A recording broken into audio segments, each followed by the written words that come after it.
Ethan never expected that one small sound would change his life forever. A faint cry led him to an alley where he discovered the tiniest puppy he had ever seen. A Border Collie, so fragile it looked like it couldn't survive another hour.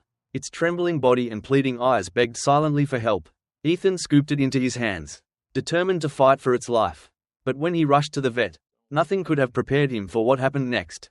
The doctor examined the tiny creature, a frozen shock on his face, tears welling in his eyes as he revealed a truth that stunned everyone. The sun had barely dipped below the horizon when Ethan walked home from a long day at the office.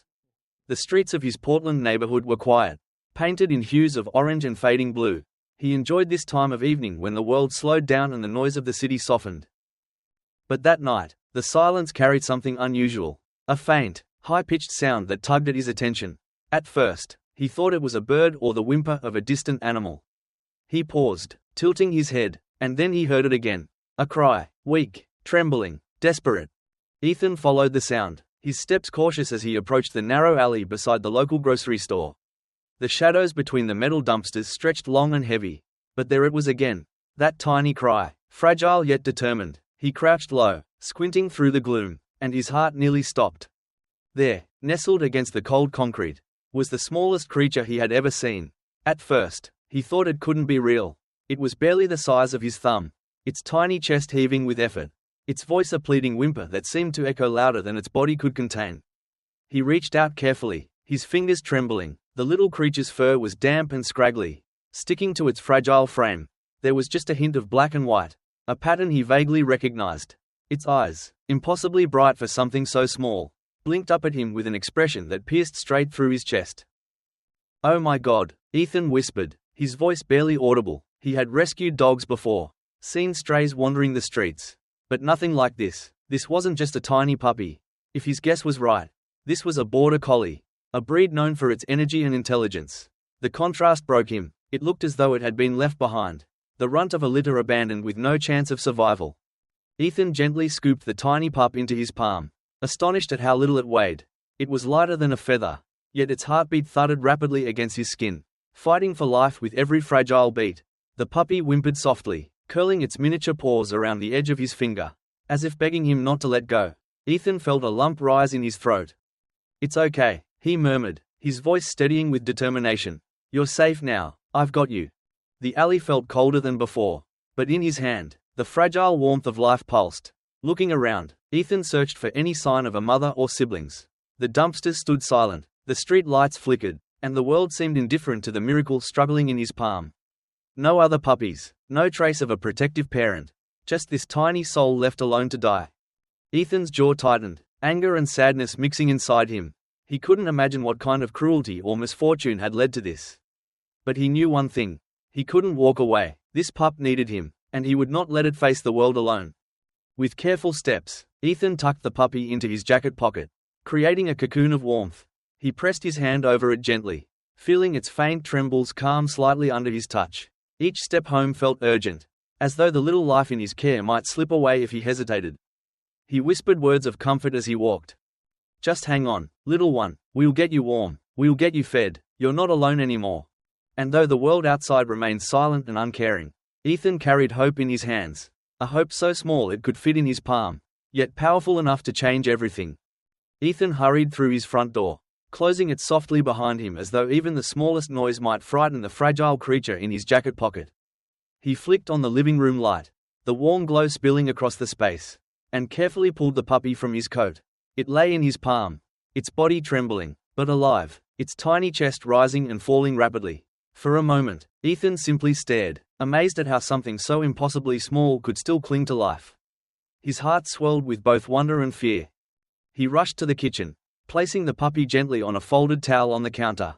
The little one whimpered faintly, its mouth opening in a weak cry. "Hungry," Ethan murmured, recognizing the desperate sound. He scoured his cupboards, pulling out milk, a small bowl, and a medicine dropper from an old first aid kit.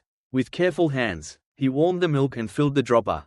Kneeling by the counter, he held it near the puppy's mouth. For a moment, he worried it wouldn't respond. But then, slowly, the tiniest tongue reached out, lapping at the milk. Relief washed over him like a wave. The puppy drank greedily, though clumsily, drops spilling onto its fur. Daniel chuckled softly, wiping its face with the corner of the towel. Easy there, little fighter, there's plenty more. It was surreal, this helpless creature depending entirely on him for survival. With every sip, the puppy's tiny body seemed to gain a little more strength. When it finally stopped drinking, it curled against his palm, eyes fluttering shut, a soft sigh escaping. As though thanking him, Ethan prepared a small box, lining it with one of his old flannel shirts and a fleece blanket. He placed a warm water bottle beneath the layers, creating a nest of heat, and gently lowered the puppy into it. It shifted slightly, finding comfort, then nestled down. Ethan sat beside the box on the floor, unwilling to leave its side. Hours passed as he watched over it, his thoughts racing. Who could abandon something so fragile? And why did fate place it in his path tonight? As the clock ticked past midnight, exhaustion pulled at him, but he refused to sleep. Instead, he whispered softly to the puppy, telling it stories of the world it had yet to see. The park nearby, the bustling streets, the warmth of a home that would never turn it away. You're safe now, he promised quietly. I'll fight for you, as long as you keep fighting. I'll be right here. Each word felt less like comfort for the pup and more like a vow binding him to this new responsibility. By dawn, Ethan's eyes were heavy, but his heart was steady. The puppy stirred, stretching its tiny limbs. He smiled, his chest tightening with emotion. In just one night, the fragile creature had transformed his apartment into something it hadn't been in years. It now held a purpose, a connection, though he had only just found it. Ethan knew one thing for certain. This smallest puppy in the world had already taken root in his heart. And he would never let it go. Morning sunlight streamed through the thin curtains, casting soft rays across the living room. Ethan stirred awake on the couch, his neck stiff. His first thought was of the tiny box beside him. With a jolt of worry, he leaned forward, peering inside. The puppy lay still, its tiny body curled tightly, its chest rising so faintly that Ethan's breath caught in his throat. For a terrifying second, he thought it had stopped breathing altogether. His heart pounded as panic surged through him. He reached in quickly, scooping the fragile creature into his palms. "Come on, little one, don't give up on me," he whispered, his voice breaking. The puppy whimpered faintly, its cry so soft it was almost inaudible. Relief mixed with dread. It was alive, but weaker than before. Its paws trembled against his skin. Ethan felt tears prick his eyes. He had promised this pup safety, but now he feared his promise might not be enough. Determined, Ethan rushed to the kitchen and warmed a bit of milk. His hands shook as he filled the dropper. Praying it would drink, he touched it gently to the puppy's lips, waiting, willing it to respond. After a moment, the tiny tongue flicked out, taking in drops of nourishment. Ethan let out a shaky breath. Each sip felt like a victory. He praised it softly, his words trembling. "That's it, just a little more, stay with me." After feeding, Ethan wrapped the puppy in a soft cloth, tucking it close to his chest. The warmth of his body seemed to soothe it, though its breathing remained shallow. He paced the living room, whispering encouragement. The thought of losing it so soon twisted his stomach into knots. "You're a fighter," he murmured, clutching it tighter. "You've made it this far. You're not allowed to give up now." But as the minutes dragged on, Ethan knew he couldn't face this alone. The pup's frailty was beyond his ability to fix. He needed professional help. The decision hardened in his chest. Grabbing his jacket, he carefully placed the puppy inside, securing it against his heartbeat. With his keys in one hand and the weight of fear on his shoulders, he rushed out the door. The morning streets blurred past as he whispered, "Hold on, little one, we're going to the vet. They'll know what to do. Just hold on." The bell above the clinic door jingled sharply as Ethan rushed inside. The receptionist, Jessica, looked up, ready with a polite smile until she noticed what Ethan carried. Her expression shifted, her eyes widening in disbelief. "Is that a puppy?" she whispered, standing to get a closer look. Ethan nodded quickly, his voice tight with worry. "Yes, but he's so weak. Please, I need help now." Other pet owners in the waiting area leaned forward. A woman with a large golden retriever gasped softly. "I've never seen one so small," she murmured. Within minutes, Dr. Hayes appeared. He was a tall, middle-aged man with kind eyes, the sort of vet who had seen everything. Or so he thought. "What have we got here?" he asked, motioning Ethan into an exam room. Ethan placed the tiny creature gently onto the sterile metal table. For a moment, the vet just stared, his professional mask faltered, replaced with open shock. "My God," he muttered, leaning closer. "I've treated newborn pups before, but never one this small. Is it a Border Collie?" Dr. Hayes slipped on a fresh pair of gloves and began his careful examination. He checked its pulse, lifted its eyelids, and examined its teeth, his brows furrowed deeper with every second. Ethan watched anxiously. "Is he going to be okay?" The vet didn't answer immediately. Instead, he pressed a stethoscope against the puppy's minuscule chest. Silence filled the room. Dr. Hayes froze, his expression unreadable. Finally, he lifted the earpieces. "This little one's heart is beating stronger than I'd expect," he said, his eyes flicking up to Ethan's. "It shouldn't even be possible for a puppy this underdeveloped to survive this long. But somehow, he's holding on." The tiny pup stirred, its fragile paw twitching before pressing against the vet's gloved finger. It was such a small gesture, yet it carried an unmistakable plea. Jessica, who had lingered near the door, covered her mouth, her eyes glistening. "It's like he's begging you not to give up on him," she whispered. Dr. Hayes straightened, visibly moved. His voice, usually steady, wavered. "I'll be honest with you, Ethan, this puppy is a miracle. He shouldn't be alive, not with his size, not with his condition, and yet," he glanced down at the fragile creature, "he's fighting harder than most animals 10 times his size." He sighed, removing his gloves. "I've been a vet for 20 years, and I've never seen anything like this." Ethan leaned forward, resting a trembling hand on the table. "So, what do we do?" Dr. Hayes met his gaze, his eyes glistening. "We fight alongside him. If he's begging us for help, then the least we can do is give him every chance." Dr. Hayes adjusted his glasses and leaned closer, examining the pup under a bright lamp. Its skin was almost translucent, its ribs visible, yet the faint thud of its heart was strong, stubborn. "This puppy should not be alive," Dr. Hayes muttered. Ethan's chest tightened. "What do you mean? Is he dying?" The vet shook his head slowly. "No, what I mean is that this little one was never meant to survive birth. In most litters, the weakest, what we call the runt, rarely makes it, especially in a purebred litter. This one refused to give up." He placed the puppy gently back onto the towel. "Do you realize what you've brought me, Ethan? This is the smallest living Border Collie I have ever seen. And yet, against every odd, he's fighting." The puppy stirred again, pressing its tiny paw against Ethan's finger. Tears threatened to spill from Ethan's eyes. "He wants to live," he whispered hoarsely.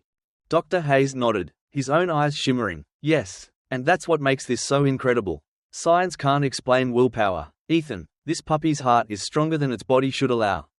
The words hung in the air. The receptionist at the door sniffled softly. Ethan had stumbled across a helpless creature. But now he realized he wasn't just holding a puppy. He was holding a miracle. Dr. Hayes turned away briefly, his shoulders tense. When he spoke again, his voice wavered. "I've been a veterinarian for 2 decades. I've delivered hundreds of litters, saved countless strays, and I've had to say goodbye to too many. But this," he paused, clearing his throat, and when he faced him again, his eyes were glistening with tears. "I have never seen anything fight so hard to live." His hand trembled slightly as he reached out to stroke the pup again. "Forgive me," he said, a shaky laugh escaping him. "I don't usually get emotional. It's just, this little one is so impossibly small. And yet he looks at us like he's begging for another chance. How can that not break your heart?" Ethan felt his own tears spill. He cupped the puppy carefully in both hands, holding him against his chest. "Then we give him that chance," he whispered fiercely. Dr. Hayes nodded firmly, his voice soft but steady. "Yes, as long as he keeps asking with those eyes. We fight alongside him." The puppy whimpered softly, then nestled closer into Ethan's palm as if it had heard every word. In that fragile, miraculous moment, both men understood the same truth. This was a life worth every ounce of effort, every sleepless night, every tear shed. Together, they would not let it go without a fight. The drive home from the clinic was quiet. The words, "miracle" and "survivor" echoed in Ethan's chest. He glanced at the small carrier on the passenger seat. The tiniest puppy lay inside, wrapped in a soft towel. "You're still here," he whispered, his throat tightening, "and I'm not going to let you go." Back at the apartment, he lifted the puppy out. As soon as his hand pulled away from its box, it let out a faint cry. Ethan smiled faintly, sliding his hand back in. The little creature pressed its paw against his finger. Their silent language. "All right," Ethan said softly. "I get it. You don't want to be alone." He sat at the kitchen table, thinking about names. A name meant belonging, a future. His gaze drifted to the fragile bundle in his arms. So small, yet refusing to give up. "Hope," he whispered, the word catching in his throat. The puppy stirred slightly, as if answering. Ethan's lips curved into a smile. "That's it, your hope, because that's what you are." The hours that followed were filled with quiet moments, feeding Hope carefully, wrapping her in soft cloths, and whispering words of encouragement. Each small twitch, each faint whimper, felt like a victory. That night, as he lay in bed with Hope curled against his chest, Ethan whispered into the silence. You may be the smallest pup I've ever seen, but you're stronger than anyone realizes. And as long as you keep fighting, I'll be right here with you. That's my promise. Hope. For the first time in years, Ethan felt he wasn't alone. And for the first time in her short, fragile life, Hope had a home. The days that followed were the hardest Ethan had ever faced. Every morning he woke with a knot of fear in his stomach. Caring for her became a routine built on patience and sleeplessness. Every 2 hours, day and night, he warmed milk and fed her drop by drop. Nights were the hardest. Once, she lay still for so long that he panicked, shaking her gently, tears brimming in his eyes. Then, with a sudden gasp, she stirred. Ethan held her close, whispering, "Don't scare me like that." As days turned into weeks, he saw glimmers of progress. Hope's eyes opened wider. Her movements, once shaky, grew more purposeful. She even tried to stand, her tiny legs wobbling. The first time she managed a step, Ethan laughed out loud. It was clumsy, but it was a step. It was proof that miracles existed. Still, the struggle never vanished. Some days she was strong, others she regressed. The uncertainty tore at Ethan, but it also strengthened his resolve. One evening, as he sat with Hope in his hand, he looked at her with awe. "You're teaching me what real strength looks like," he whispered, "and I swear I'll never let you down." Saving Hope wasn't just about keeping her alive. It was about honoring the lesson she carried in her fragile body. Strength isn't measured by size, but by the will to keep going. The morning sun filtered gently through the curtains. For the first time in weeks, Ethan didn't wake in a panic. He leaned over Hope's box, and his breath caught, but not from fear. Hope was sitting upright, her head bobbing slightly, her eyes wide and alert. "Good morning, Hope," he whispered, smiling. She wagged her tiny tail, an action so clumsy yet deliberate that it brought tears to his eyes. He lifted her into his palm. Her body felt sturdier, more alive. It wasn't just survival anymore. It was progress.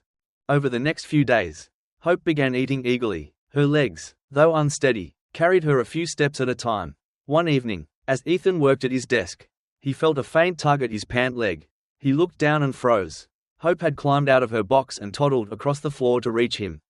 She stared up with those same pleading eyes, but now they shone with trust. Ethan scooped her up, laughing through tears. "You walked all this way just for me." The transformation brought joy Ethan hadn't felt in years. His apartment, once silent and lonely, now buzzed with life. That night, as Hope curled against his chest, he whispered, "You're not just surviving anymore. You're living, and you're teaching me to live again, too." Several weeks later, Ethan walked into Dr. Hayes' clinic again. His steps were lighter, nestled in his arms. Hope peeked out, her eyes bright and curious. "Jessica," the receptionist, gasped, "is that the same puppy?" Ethan nodded proudly. Hope let out a tiny, energetic bark. Jessica covered her mouth, tears welling instantly. "I thought she wouldn't make it. She looks incredible." When Dr. Hayes stepped out, he froze mid-step, his jaw dropping. "Ethan, is that?" Ethan grinned, setting Hope on the counter. She toddled forward, her tiny legs wobbly but strong. Dr. Hayes pressed a hand to his mouth, his voice catching. "My God, she's alive, not just alive, thriving." He scooped her into his hands, examining her with awe. Her black and white fur had grown shinier. Her body, though still the smallest he had ever seen for her breed, carried a new strength. Hope licked his gloved finger. That simple gesture broke through the vet's composure. Tears spilled freely down his cheeks. He turned to Ethan, his voice trembling. "I told you not to expect much. I told you she might not survive. But look at her. In all my years as a veterinarian, I've seen miracles, but none like this." He shook his head in amazement. This little one wasn't just fighting for her life. She was fighting for something greater. Ethan felt his own throat tighten. "You're right," he whispered. "She taught me that no matter how small, how hopeless things look, there's always a reason to fight." Dr. Hayes handed her back to Ethan, his eyes still damp. "She belongs with you. You're the reason she made it." Ethan held Hope close, pressing his cheek to her soft fur. He hadn't just saved her. She had saved him, too. The ride home was filled with gratitude. At the apartment, Hope explored with newfound confidence. That evening, as she nestled in his lap, Ethan thought back to the alley. The cold, the darkness, the silence that might have swallowed her forever. "I thought I saved you that night," he whispered, stroking her fur. "But the truth is, you saved me, too." The weeks of struggle and sleepless nights had left their mark. But so had the victories. Every step, every wag of her tail, had filled him with something he hadn't felt in years. Hope. It wasn't just a name. It was a lesson. One quiet night, Ethan carried Hope out onto the balcony. The city lights flickered in the distance. Hope rested against his chest, her paw pressed against his heart. "You were abandoned, forgotten, left to die," Ethan said, his voice low with emotion. "But you chose to fight. Because of that, you found me, and I found you. That's our story." Hope lifted her head, licking his chin. Ethan chuckled, tears sliding down his cheeks. He knew Hope would always be small, fragile compared to other Border Collies. But her size didn't define her. Her spirit did, and that spirit was unbreakable. As Ethan carried her back inside, he turned his gaze forward, as if speaking to the world. If this little puppy can fight through impossible odds, what excuse do we have to give up? Hope is more than her name. She's a lesson, and if you let her story touch your heart, maybe she'll remind you never to give up. 2. He looked down at her, smiling through his tears, then back up with determination. 64.5s